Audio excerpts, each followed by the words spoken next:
And once again here in the Muscogee Media Studios, Jason Salzman joined with Muscogee Media Coordinator Miss Jessica McBride as we continue our coverage on the housing allegations of Muscogee Creek Nation.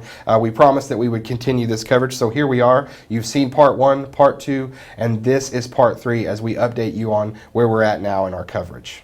Jessica, in our ongoing coverage, of course, we wanted to talk with everybody we possibly could, and to this point we had and wanted to reach out to HUD. That was the last thing we're waiting on. So to give everybody basically a recap timeline of our coverage, a citizen came forth with allegations to the council. We then started to proceed with that story. Then we had him on with us with his allegations. Then we reached out to Principal Chief George Tiger and Secretary of Housing Brad Fox. They both came in for, we both interviewed them, and that's in part 1 of our coverage. Interviewed them, and they basically relayed to us that it was from proceeds of sale that this house was purchased. And so then that brings us to where we started with the coverage from there.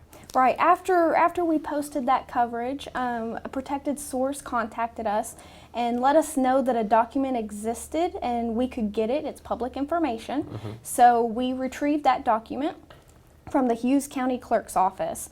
And one of the documents that we were led to says Nahasda on the top of the document. Mm-hmm. And so that was kind of confusing. So for some clarity, we contacted HUD to see what the document, why that document would be there, mm-hmm. if the home was paid for out of proceeds of sale or program income. Mm-hmm. The statement that we got from HUD says, if a non-Nahasda account, what they refer to as the program income account, was used to house the party in question, then there would be no federal guidelines required, and thus no need for a Nahasda restrictive document to be filed.